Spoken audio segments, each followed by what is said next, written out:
नमस्ते।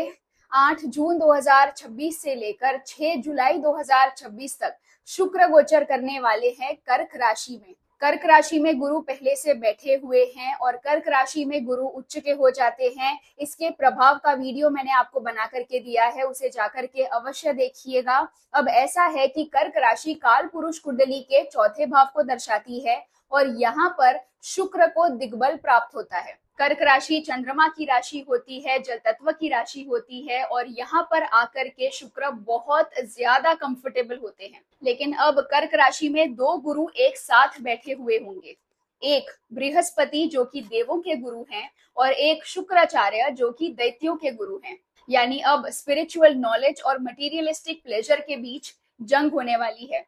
अब क्योंकि कर्क राशि हमारी भावनाओं की कारक होती है, इसीलिए आपका मन बहुत ही ज्यादा चंचल हो जाएगा। कभी आप भौतिक सुखों की प्राप्ति करना चाहेंगे और कभी आप ईश्वर के चरणों में समर्पित हो जाना चाहेंगे। लेकिन याद रखना कि दोनों ही मार्ग गलत बिल्कुल भी नहीं है। आप जिस भी मार्ग पर आगे बढ़ना चाहते हैं उसमें आपको प्रसन्नता ही होगी। लेकिन हाँ, एक बात तो तय है कि इस गोचर के द्वारा आपका भाग्य किसी न किसी रूप में बदलने वाला है, क्योंकि इस गोचर की शुरुआत हो रही है 9वें भाव से। यानी अगर इस गोचर की कुंडली देखी जाए तो शुक्र 9वें भाव में है, यानी कर्क राशि उस समय पर 9वें भाव में होगी और 9वें भाव को भाग्य स्थान कहा जाता है। और इसकी शुरुआत धार्मिक यात्रा से हो सकती है, मंदिर जाने से हो सकती है, पूजा पाठ करने से हो सकती है।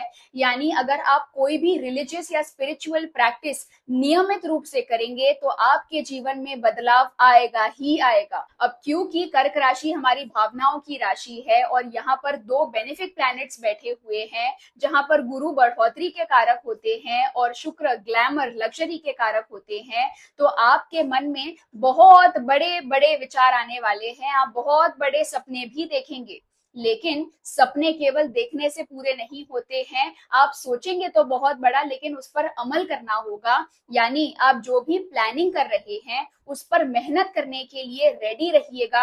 अगर आपने वो कर लिया तो आपको सफलता प्राप्त करने से कोई नहीं रोक सकता। इस समय में कई सारे लोग अपने घरों की डीप क्लीनिंग करेंगे, बहुत ज्यादा सफाई और स्वच्छता पर ध्यान देंगे, अपने घरों को सजाने की, उसे चमकाने की कोशिश करेंगे और इसके लिए कई सारी नई चीजें भी खरीद सकते हैं, ऑर्गेनाइजर्स खरीद सकते हैं, डेकोरेटिव आइटम्स भी खरीद सकते हैं। कई सारे लोग दूसरों पर अपनी इंप्रेशन अच्छी बनाने के लिए और खुद को भी अच्छा महसूस करवाने के लिए अपने आप पर बहुत ज्यादा खर्चा करेंगे। यानी मेकअप, कॉस्मेटिक्स, नए कपड़े, परफ्यूम, ज्वेलरी वगैरह की शॉपिंग करेंगे, अपने लुक्स को अच्छा करने की कोशिश करेंगे, अपने आप को प्रेजेंटेबल बनाने की कोशिश करेंगे। और उसमें भी जो लोग स्पिरिचुअलिटी, योगा, एस्ट्रोलॉजी और टीचिंग फील्ड से जुड़े हुए हैं, उनकी स्टाइल से काफी सारे लोग प्रभावित हो सकते हैं। यानी अब काफी सारे लोग क्लासी और एक्सपेंसिव दिखना चाहेंगे। कई सारी महिलाएं भी साड़ी पहनने की तरफ आकर्षित होंगी। अगर आप शेयर मार्केट में इन्वेस्ट करते हैं तो real estate and housing, paints, FMCG और हॉस्पिटैलिटी सेक्टर्स पर अपनी नजर बनाए रखिएगा, क्योंकि इन सेक्टर्स में अच्छी खासी ग्रोथ हो सकती है। ये गोचर महिलाओं के ग्रोथ के लिए बहुत ज्यादा अच्छा साबित होगा। हर एक सेक्टर में महिलाएं टॉप पर होंगी, महिलाएं चमकने वाली हैं। चाहे प्रोफेशनल हो या पर्सनल लाइफ, अगर कोई महिला आपको सलाह दे रही है तो उनकी बात पर अवश्य ध्यान दीजिएगा। उनकी सलाह से आपको बहुत ज्यादा लाभ होगा। उन्हें गुरु समान ही मान लीजिएगा। ये समय विवाह करने के लिए बहुत ज्यादा अच्छा है, तो अगर आप रिश्ता देख रहे हैं तो इस समय में आपको पॉजिटिव न्यूज मिल सकती है। और अगर कोई मैरिटल प्रॉब्लम चल रही है तो उसमें भी समाधान हो सकता है। साथ ही यूएस और ईरान के बीच जो वॉर चल रही है उसमें भी समाधान हो सकता है।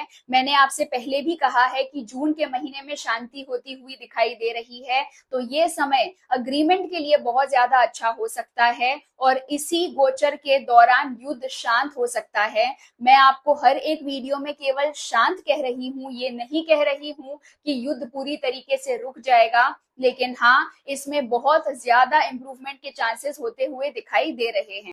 और इस युद्ध विराम के पीछे चाइना का बहुत बड़ा हाथ होगा। यानी डिप्लोमेटिकली कुछ ऐसा खेल खेला जाएगा जिससे चाइना को इस युद्ध विराम से फायदा हो जाए, क्योंकि ये गोचर चाइना के लिए बहुत ज्यादा लाभदायक है। इस गोचर के दौरान एग्रीकल्चरल सेक्टर में नया वाटर इरिगेशन सिस्टम या फिर पानी के उपयोग से बनाया हुआ कोई नया इन्वेंशन लागू हो सकता है।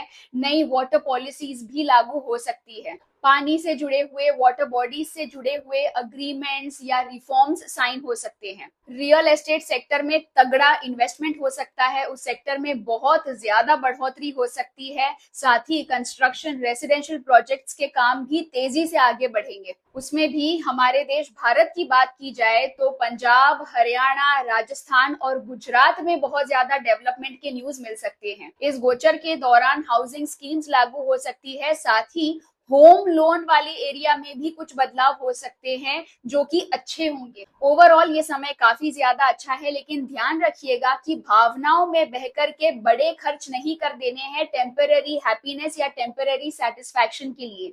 जितना हो सके उतना लॉन्ग टर्म सोचिएगा, लॉन्ग टर्म इन्वेस्टमेंट कीजिएगा और ज्ञान प्राप्त करने के लिए पैसा खर्च कीजिएगा, उससे आपको बहुत ज्यादा लाभ होगा। इस गोचर के दौरान सिल्वर में बाउंस आएगा ही आएगा, सिल्वर के प्राइसेस ऊपर जाएंगे ही जाएंगे, क्योंकि कर्क राशि सिल्वर की राशि होती है और शुक्र भी सिल्वर को रूल करते हैं। और इसके पीछे का रीजन भी चाइना ही होगा और कुछ हद तक न्यूयॉर्क स्टॉक एक्सचेंज। इस गोचर के दौरान जितना हो सके उतना महिलाओं का आदर कीजिएगा, उन्हें गिफ्ट्स दीजिएगा।